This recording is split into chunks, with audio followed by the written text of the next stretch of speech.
Hello and welcome back to the Irish Racing YouTube channel. Back with Formscan in association with Tony Bet. A bit of a messy weekend ahead. The frost is really hitting hard in the Ireland and in Ireland and in the UK as well. I'm down here in Tipperary and we've got some very frozen conditions outside, so we're kind of fingers crossed for the weekend ahead. But we said we'd go ahead with the show because they sound kind of optimistic about a couple of tracks at least. And I'm delighted to be joined by Stephen Harris to preview all the action. Stephen, we're going to go through, I think, most of the races on ITV, the Ffos Las stuff, the Fairyhouse, and hopefully Punchestown, which might be one of the safer meetings. But we're going to have a chat about Cheltenham as well at the end, as we're getting close. I think 9 weeks to Cheltenham now as of last Tuesday. So excitement's definitely building, and a few kind of news stories around that as well. But I think to start off, like I said, we'll do the big ITV races, and they're starting off with Ffos Las, which has been a kind of a new fixture added, I suppose, kind of replacing the cancelled Weatherby card. And the big race there to start off, 1:15, the Dragon Bet Towton Novice Chase. It's a grade 2 over the 2 mile 3 furlongs. Ben Pauling had a strong enough hand to play in this in the initial declarations when the race was supposed to be run in Weatherby, but he's put handstands in here. Don't have prices at the moment, but I'd imagine he's probably going to be the favourite in here. I think on the tissue he's about 2-1. And then Cherry Dam down the bottom for the Skeltons, the mare, probably another likely leading contender in here. Stephen, I didn't give you a chance to say hello or anything, but first off, how are you keeping? Yeah, not too bad. It's been an absolutely desperate weekend, hasn't it? I mean, no, this is the sort of life normal people lead when they're not betting on racing 24/7 every day of the week, and it's absolutely desperate. I mean, it flies up a wall if they hadn't died through frostbite. I mean, Kempton, we've lost today. I mean, -6 overnight. They'll be frozen there for about 3 or 4 days, I should think. But we've got Ffos Las, and fair play. I mean, I'm normally giving the BHA a bit of a kicking one way or another, but fair play. Ffos Las is a belting good card. They found probably the only track in the whole country that can actually definitely race Touchwood on Saturday. It's soft ground. They're expecting it to be 5 degrees. They've got a really good card. And we're kicking off. I think this is probably the best bet of the weekend straight away. So we'll start on a high. And I think the horse is St. Davy of John Joe O'Neill's. Basically, the key to this race, I think, is the makeup of the race. Handstands won the race at Sandown. He jumped superbly. He had the run of it from halfway, making all the running. But here, St. Davy actually finished back in third that day. I thought he shaped really nicely. He didn't settle for the first mile. They dropped him out last and he ran on strongly up the hill. My first view is that I thought both the second and the third might reverse the form with handstands another day.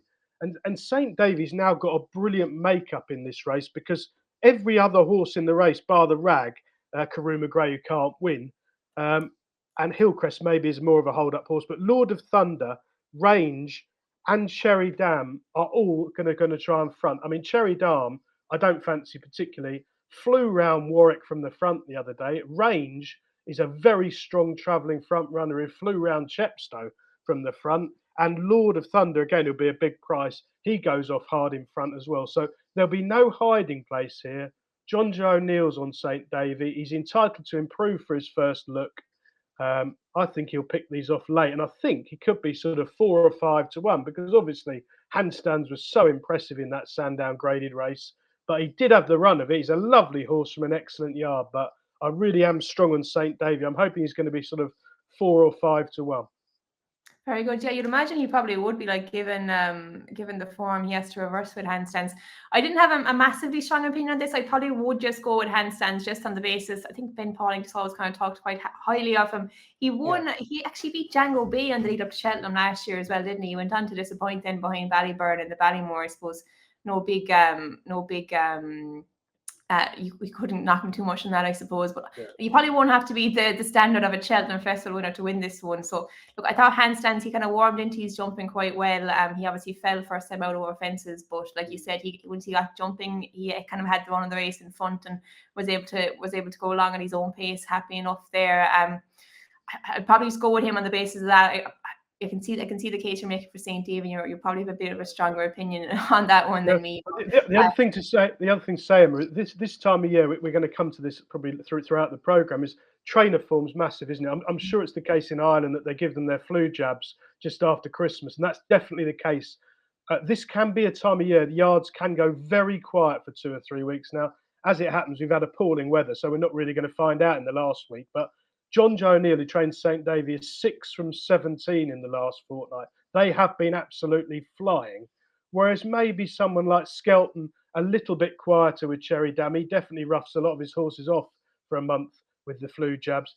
Ben Pauling, he's going really well. He's had 3 winners in the last fortnight, so nothing to worry about there. I think Handstands is a lovely price, but I suspect he'll be short. The market will focus in on him, and I can find a way that life will be a lot harder for him than it was at Sandown anyway.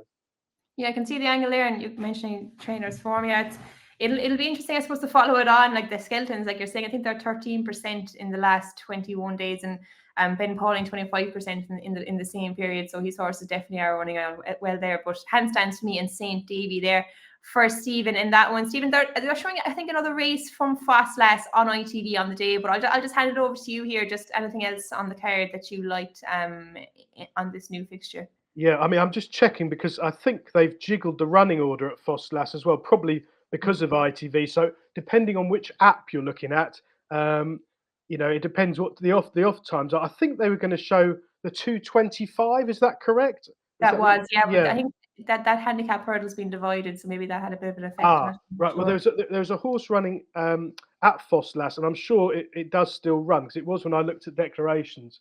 Which race it's in is another matter, but it's a very interesting runner called Balcardi of Evan Williams, who's got a really good record at Ffos Las in heavy ground. He's been running over fences and he's back over hurdles this afternoon.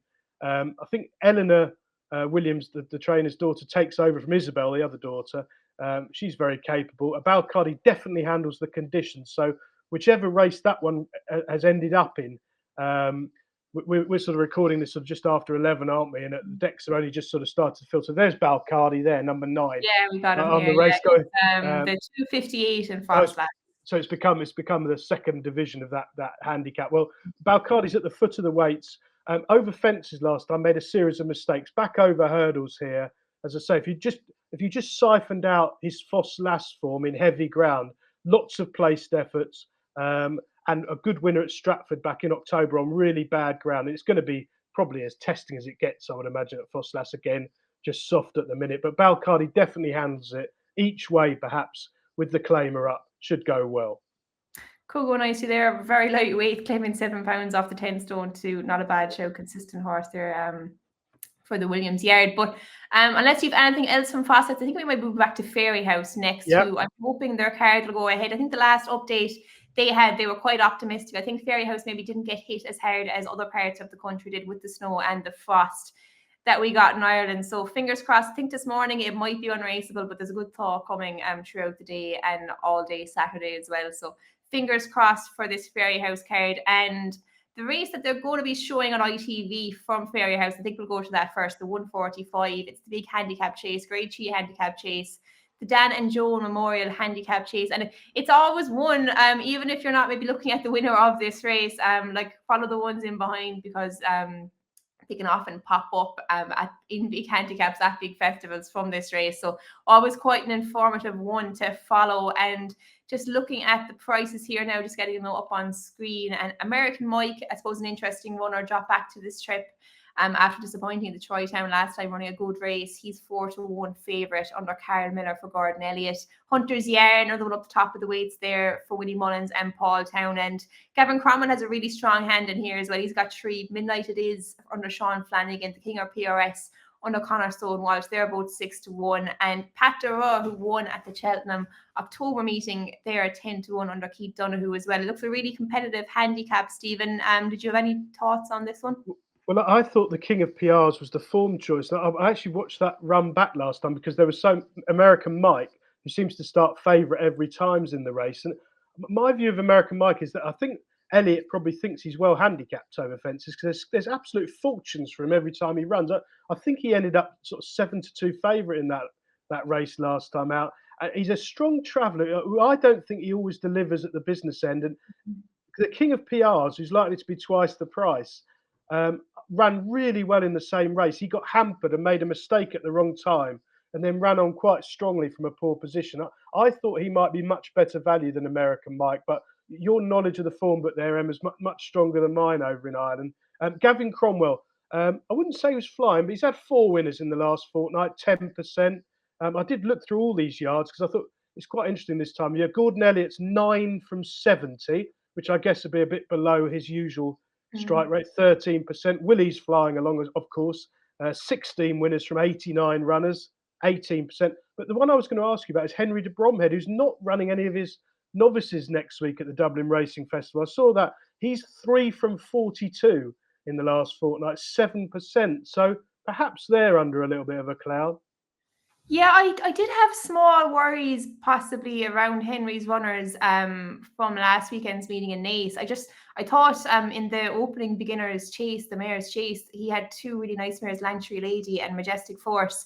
And I thought they both probably just didn't run their race for whatever reason, didn't run up to form. And then in the next race, I think it was a 2-mile handicap chase. Again, he had a horse coming there, travelled quite sweetly, but kind of faded out tamely. And then in the pocket as well, who kind of, I suppose they were hoping could develop into, you know, a leading novice chaser for the Cheltenham Festival, possibly even an Nagle horse. Definitely disappointed in that grade 2 novice chase behind an Ergamine. So yeah, whether Henry's horses, look, maybe it's a case of a flu jab, or I don't know, the weather. Could be something like that this time of year, that the temperature's going up and down. But yeah, it did kind of put me off slightly. Let's Go Champ in this one, because I am a fan of the horse. I thought he ran quite a nice race when he went over to Cheltenham as well before Christmas. And look, maybe on a different day I might have fancied him here, but kind of just put me off slightly. I did back a few Henry's horses last weekend, and I just didn't think they saw out their races that well. But look, it's a really competitive race. I can see the case for the King or PRS, like you were saying. But I just thought there's one in here, the Captain's Nephew for Philip Rothwell. I thought he looked just a massive price. He's 16-1 there on screen, but I think you can get 20 and 25-1 in places. As we're recording this now at 12 o'clock on the Friday, anyway, at least. Look, I just thought, looking through his form, he's got form over the King or PRS. I think he beat him a couple of starts ago, giving him, he was getting, I think, about £10 off him now. They're obviously meeting on much better terms here now, but he gave him a fair beating that day. He's also got form with Midnight It Is of Gavin Cromwell's as well. He actually beat him off pretty much level weights on heavy ground. It was last year, or the year before, I think, though. But I think the key to this horse is heavy ground. And like with conditions at Fairyhouse at the moment, like if they had snow on the ground, if they had frost, if that starts to melt, it could get a little bit attritional. And if you just look through the Captain's Nephew's form, I think like when you see soft and heavy in the ground, I don't know, has he ever been beaten over fences when there has been heavy in the ground? His form just seems to take a totally new level when he gets those kind of conditions. I think he was third at Tim Duggan on heavy ground a couple of years ago as well. So look, I just think at an each way angle, I think the ones up the top of the betting, you can make cases for, you know, the Hunter's Yarn and Patro, American Mike, they all have serious chances. But I just think Captain's Nephew, if you can get 20, 25-1 on him and the ground comes up heavy, he could be a really nice each way bet in here. Because like I was saying, he's got form with horses who are fractions of the price on those kind of conditions. And Philip Rothwell can pop up with a winner like this as well. So I think the £7 claim would help him. Yeah, I think it seems loads of positives around the Captain's Nephew if he gets his heavy ground on the day. But that's the first race in Fairyhouse I want to mention. I just want to go back again. There was one other one in Fairyhouse I wanted to give a mention to, the 107. It's a handicap hurdle.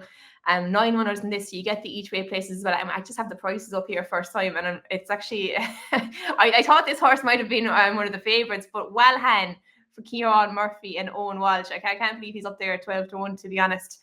Look, he is a 9-year-old, but like I think if you look through his form, like you'd have to say maybe he isn't totally fully exposed over hurdles. Like he's a very decent horse in the flat. I think he's a 4-time winner. He won off a mark of 89 in Dundalk back in October. I think that was his highest ever winning mark. So like he's probably not far off the best form of his life anyway, at least. He had a lovely run then in Thurles over 2 miles, staying on well that day. The form of that doesn't look bad at all. A JP horse won it, kind of quite an unexposed horse, JD Macarooni, I think his name was. But he's stepping up massively in trip. Like he's never gone past 2.5 miles, and he's stepping up to 3 miles here. But I just think the form he's been showing on the flat, like he's rated mid 190s and running well in Dundalk, won off 89 a couple of months ago. Stepping up to 3 miles is a question, but I thought he was quite eye-catching in Thurles the time before that.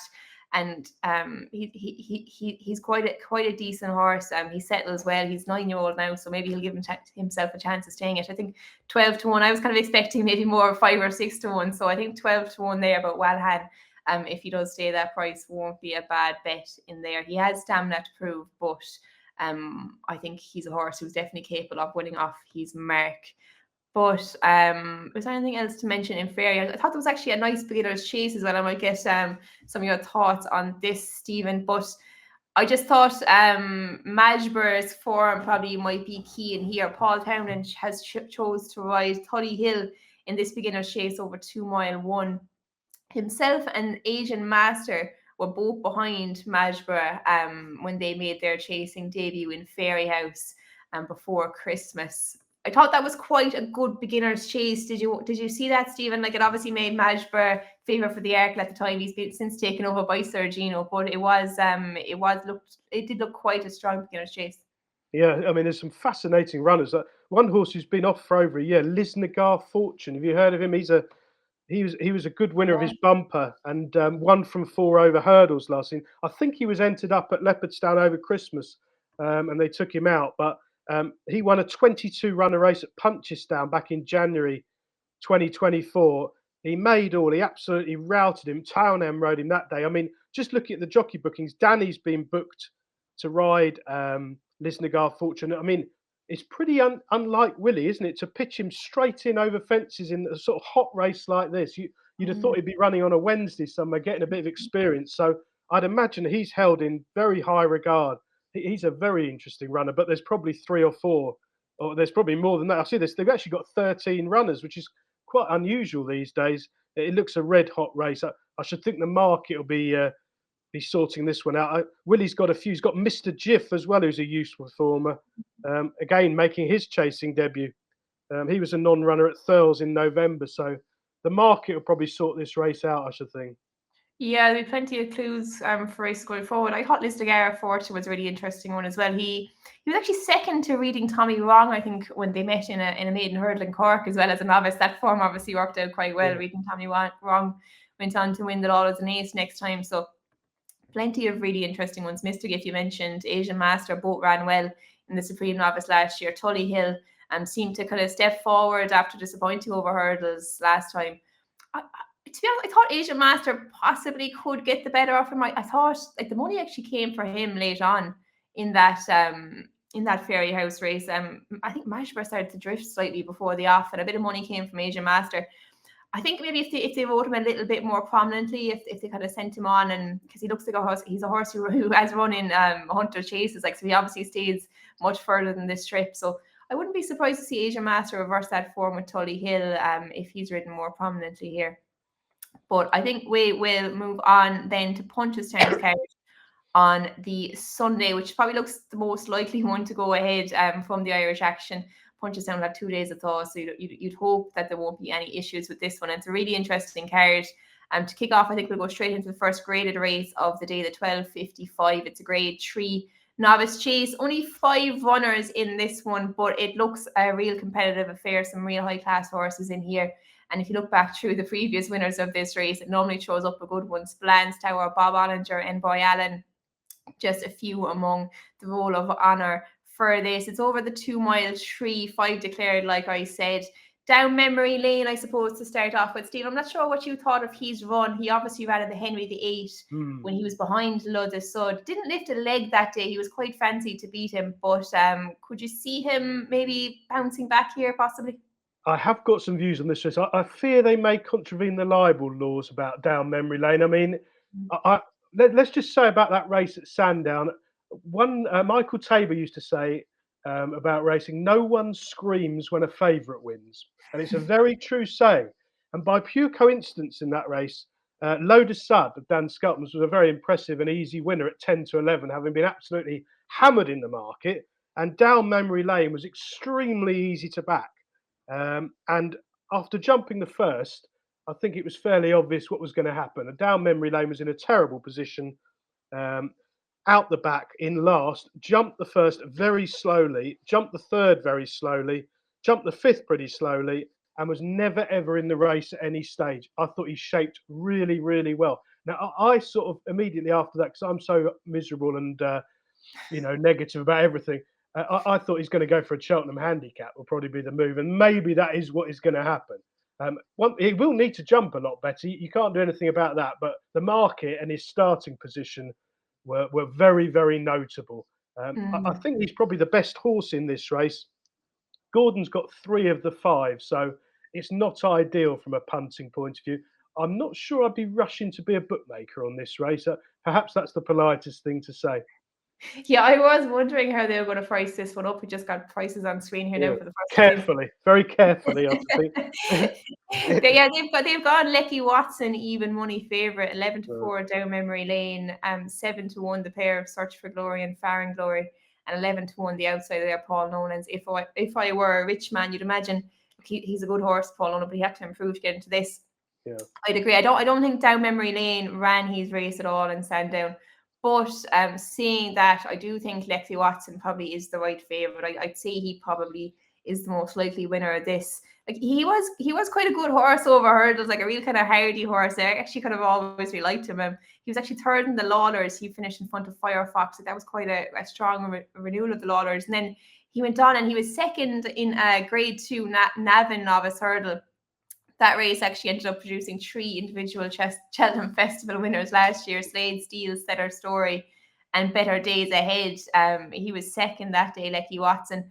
And I'd say he actually could be after improving for a fence as well. Like I thought he's chasing debut.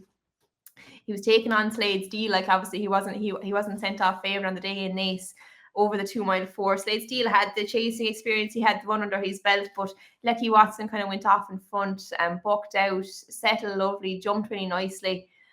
Maybe ideally he would like a further trip in this. I'd say he's probably one for 3 miles down the line, but I think Lecky Watson could be possibly a better horse over fences, and he won't have to be a whole file better either, because he was on the level of all of these over hurdles. Yeah. I think Search for Glory is a nice one to have in here, because he's a nice kind of he's a nice marker, I suppose, for these graded novice chases. Like he's a horse who we know can perform in Grade 2, and he ran quite well as well in the Fairyhouse novice chase at Limerick at Christmas behind Imperial Pass. So he'll be a nice marker for this. I don't think he should be good enough to win it.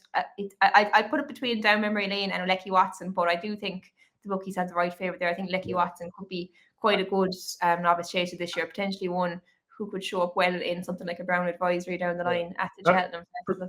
Presumably Lecky Watson will lead, which will be a big plus when the way Down Memory Lane was ridden at Sandown, cold out the back.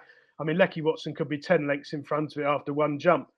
I mean, over hurdles, Lecky Watson used to pull quite hard, but it was early days, wasn't it? You can get sort of ideas about horses, and they're only learning on the job. He only ran 5 times over hurdles. I think he ran an absolute blinder when he was 5th at Cheltenham, didn't he? And that was a pretty hot graded race. So perhaps front running, settling in front, jumping the fences is going to be the making of him. And I guess from a tactical point of view, in this small field, he could be 5 lengths clear, jump the first well, and be sort of 2-1 on the exchanges while all the others are sort of gathering themselves. Yeah, Down Memory Lane did make the running in Down Royal, but he didn't seem to want to go at all in Sandown. I don't know, is it an attitude thing or what is it? But maybe he just didn't show up on the day. But yeah, I think, like you said, Lecky Watson, he did pull quite hard as a hurdler, but he seems to have kind of matured maybe a bit. He was running with the hood on and stuff as a hurdler, but seemed to settle fine that day when he made his chasing debut. And I think he'll be really hard to beat in that one. And I'd say the bookies probably have it right, him being even money favourite. But we go on to the feature race of the day, the 225. It's the Grade 2 Moscow Flyers novice hurdle, and kind of talking about the roll of honour from that other race. This one definitely one to keep an eye on. Willie normally shows a good one in here. The last 2 years he had Mystical Power and Imperial Pass. He's had Min, Duvan, Vautour, all ones who have won this in recent years, and I suppose no different this year. He has put in the Supreme Novice Hurdle Antepost favourite Salvatore Mundi. Ran in the Triumph Hurdle last year, was a runaway winner of his maiden hurdle at Tipperary back in May, and he's been introduced as 4-5 favourite in here under Paul Town. It's only 6 runners in here, but a couple of other decent horses. Quelle Histoire was a Cork maiden. We actually got 3 Cork maiden hurdle winners: Quelle Histoire, Relief of Duties, and Skylord. All won their maiden hurdles, I think, all in December at Cork, 2 of them on the same day. Look, they'll make it a bit of a test, Stephen, I suppose, but this Salvatore Mundi is definitely the talking horse. Yeah, I mean, he won by 62 lengths at Tipperary. It reminded me of my old spread betting days when there used to be long odds on favourites, and we used to put up markets on the distances, and a certain cabal of very warm people knew exactly how far these long odds on favourites were going to win. I think there was a time when McCoy was riding, and they won by about half a length for about 6 months. It was all fun and games. But anyway, yeah, I mean, it was very impressive against nothing, Salvatore Monday. I suppose if you're putting your sort of form book hat on, it's very, very hard to make him 5-4 on. The market, though, may well know more. I mean, Kellestois was very well backed and very impressive first go, but he didn't jump very well, and he didn't settle either. I mean, Salvador Mundy's quite a free-going sort, but I guess that he'll probably lead. He certainly routed them from the front the other day. I haven't got a strong opinion. It's a belting race to watch this because you'll definitely find out a lot more and a lot of the pecking order for the Supreme Novice. Yeah, the betting of the Antepost betting for Cheltenham seems to think that this is Willie's best novice hurdler for now, anyway. So I suppose we'll know more. But it's definitely not a walkover for him, I don't think. Like you mentioned, Kellestois, he was maybe a bit sticky over his first few jumps in Cork that day, but I think he warmed into it quite nicely. And look, maybe you can question the form of the race a small bit. Like Dream Diamond took him off the bridle that day. Dream Diamond had been well beaten in a maiden hurdle before that. Look, maybe he improved for the run as well, but Kellestois looks a nice horse and probably should come on for that as well. He is only a 5-year-old. Relief of Duty's actually won on the same day in Cork for Gordon Elliott. He point-to-point winner. He was third in a bumper before going over hurdles quite quickly. He was beaten by Arctic Lane first time out over hurdles in Thurles, though Arctic Lane went on to get a rating of 116, I think, off the handicapper. So, look, he'd have to improve. But I actually was quite impressed by him in Cork. He went out in front and he jumped out and jumped well and made all and kind of gave the few in behind no chance. So he'll make it a test, if nothing else. And Sky Lord in the bottom there for Henry de Bromhead and Darragh O'Keefe, I think it's probably one of the most interesting runners for me. Apart from Salvador Mundy, of course, another Cork maiden hurdle winner. He ran in a bumper for Henry last year. He had run for Peter Fahey before that. But he switched to Henry and he ran in a bumper. He was second behind Sporting Glory. He was quite eye-catching that day. He went to Cork then on Hilly Way Day and he hacked up that day. And it actually, I was kind of hoping, well, you kind of hope you could really reverse the running order of the races in Punchestown on Sunday, because if you look at the next maiden hurdle, the 255, the horse who was, I think, was second to Sky Lord that day, he's Willie Mullins' horse, is running in that maiden hurdle, so you probably get a better form of the better the form than Kappa Pike, yeah, terrible name. Yeah, so he's in the next time. It's a pity that race wasn't one of the first race of the day in Punchestown, but I think this Sky Lord, visually he looks impressive anyway. Like it's a bit of an unknown, I suppose, how much is left under the bonnet, but he looks like a big kind of green horse. And at least he's going to be ridden from off the pace, Emma. He always has been, and he stays 2 mile 4. He's already run over it in heavy ground. So if this, I mean, there's just a suspicion in my mind that Salvatore Mundy is sort of one of those free-going Willie horses that will glide round really impressive, probably clocking a really good time and all the rest of it. But in one of these races that develops into a slog, or if he's taken on for the lead or put under pressure, maybe he might not be the stoutest of stayers. That could be total nonsense, of course, but it's early days with all these horses. But at least Sky Lord, he's going to get a patient ride. He stays further. He goes in the ground. I mean, maybe the stable form's a slight question mark, but it's probably very significant that Henry is running him in this race. And as I say, he's got a good makeup. I guess maybe if he's sort of 6, 7, 8 to 1, which he could be if they declare for the favourite, he's probably the value in the race, perhaps. Yeah, potentially, and it's probably worth keeping an eye on how Henry's horses are running on the Saturday, just in case we're kind of reading too much into this stable form thing. But if these horses run well on Saturday on the build up to this race on the Sunday, I think Sky Lord looked maybe a reverse forecast or something like that. Another thing about Salvatore Mundy, the tongue strap on first time. Yeah, I'm not sure what that's about, but look, we'll see, I suppose. But all the vibes seem to be strong around Salvatore Mundy, but we'll know more, I suppose, about this supreme novice hurdle market after the Moscow Flyer on Sunday. But I think that's probably most of the action we wanted to cover from this weekend. But we might just have a quick chat about Cheltenham now, Stephen. I suppose a bit of news during the week. A few entries for the Cheltenham Festival came out, so we now have entries for the 3 big chases. We've got the Champion Chase and the Gold Cup and the Ryanair as well, of course. few kind of news stories coming from that. I suppose the one that kind of took me most was Blan's Tower not in the Gold Cup. We've got Banbridge, he's in all 3 chases. LA Francais in all 3 as well. Anything kind of catch your eye in those initial entries? Well, I mean, at the Gold Cup, I think it'll end up being 6 or 7 runners. I think they won't run. All the English horses are an absolute million, an absolute million. The only one, I think, Elon Press sounds like may well run in the Gold Cup. He could be a nose on the lead for Galloping to Show. There's no runners on form. I mean, I think it's a complete match between Galopin, who's around about evens, and Factor File, who's about 7-2, 4-1. I think they're so far clear of the rest now, and I suspect because they've got so many other options, the other horses, they'll scare them off. I mean, I am going to put up a bet. I do think it's worth having, and it's dull and unoriginal. I think you should back Factor File and Lossiemouth for the Champion Hurdle in an each-way double. They're both around 7-2. If you can find 4-1, I think you'll need an accident to get either of them out the frame. I think they can both win.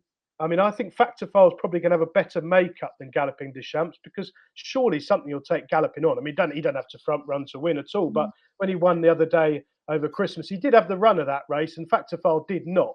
I mean, he made a couple of mistakes. He made quite rapid headway, and then didn't quite get home. I thought he shaped really, really well, Factor File. I wouldn't be surprised at all if he reversed the form with a different makeup, with horses taking on Galloping from a long way out, and Factor File ridden cold in the Gold Cup and picking him off up the hill. He's still improving. If he puts in a clean round of jumping, I don't think there'll be anything between them, and he's 3 times the price. And Lossiemouth in the Champion Hurdle. Are we going to see her next week at the Dublin Racing Festival? I think that's the plan. She's entered up, isn't she? Yeah, it's a couple of weeks' time there. It's the first weekend of February, the Dublin Racing Festival. Yeah, sorry. I'm not sure. Will he put her up against State Man and possibly Brighter Days Ahead? Like we'll know an awful lot about the Champion Hurdle picture if he does. Yeah, I mean, I just think Lossiemouth, Kempton on good ground. She cocked her jaw going into the first. She just didn't run a race, did she? And I suspect that they were mortified. I think they thought she'd beat Constitution Hill. I mean, Constitution Hill, obviously. I mean, my Henderson man got me into a bit of trouble. It's not his fault, but I was told Constitution Hill will never run again after that Newbury Gallop. They thought that was that. But they've worked their magic. He was 32 kilograms lighter at Kempton than he was for that Newbury Gallop. They got him back right. I didn't think he was the same horse. Just from a pricing point of view, he's going to be about evens. I think it's the worst price at the Cheltenham Festival I've ever seen. I think I'd probably sooner lay him a place than lay him to win, but he wouldn't be for me at all. And I think Lossiemouth, who Cheltenham, assuming we get soft ground, it's a proper test of stamina, much more suitable each way. I mean, what could happen for her not to be in the frame? I mean, I don't want to tempt fate, but I think she'll win. I mean, so I think you're getting, if you can get 7-2, the pair of them, back them in an each way double. It's a horrible bet for a bookmaker to lay. I suspect both races could end up 6 or 7 runners. So on the day, you might only need 3 places out of 6 runners. A bet well worth having. But there's another one, Emma, as well. I'm not saying that this is a bet at all, but in the Triumph Hurdle, talking of Henderson, Lou Lamba has gone from 100-6 to 6-1 favourite, I think, for the Triumph without setting foot on a racetrack. Was due to run at Kempton on Saturday. Obviously, that's now been scuppered. But the story with Lou Lamba is, again, take it if you believe it, you don't believe it. Went past John Bon like he was standing still in a gallop. So there we are. That's why that one's 6-1. That's interesting. I was actually reading that story yesterday. He was obviously due to run this weekend, but Kempton called off. Yeah, I think there seems to be strong vibes, obviously in the Sorgino colours as well. I think Nicky was trying to put a dampener on all of the hype building around him on the Nick Luck Daily podcast. Was it yesterday or the day before? But he's not able to slow down this train just yet. Just kind of going back to the Champion Hurdle picture for a second, Stephen. You gave your thoughts on Lossiemouth Constitution Hill. I can see where you're coming from there. What did you make of the Brighter Days Ahead State Man contest? Obviously, the news Brighter Days Ahead might actually be staying in Mayor's company. I thought she could be maybe the one with the best chance of beating Constitution Hill if you opt up there for the Champion Hurdle, but they seem keen to keep her in Mayor's company. What did you make of that performance? Yeah, so it's a shame that if she doesn't run, it'd be great if she did. I mean, again, I some negative and sceptical. I suspect State Man didn't give his running really, and and certainly they had the run of the race. So I do doubt that they're quite in the same grade as Lossiemouth. I just think with Lossiemouth at Kempton, it was good ground. I'm not sure she had the track at all. She sort of half sulked after she jumped out to her left at the first hurdle and never landed a blower. I'd much sooner back her because you know she's going to run. I mean, Willie said that it's been the plan and we're sticking to it, and that's it. She is going to run, barring accidents. So, I mean, Constitution Hill's had a lot of things wrong with him. He's had a breathing issue. So he's no certainty to come on for that run at Cheltenham. He's trained by a genius. I mean, I almost hope he does and he comes back to his best and proves us all wrong. But at the prices, evens and sort of 7-2, 4-1 Lossiemouth, I think Lossiemouth's a really, really good bet.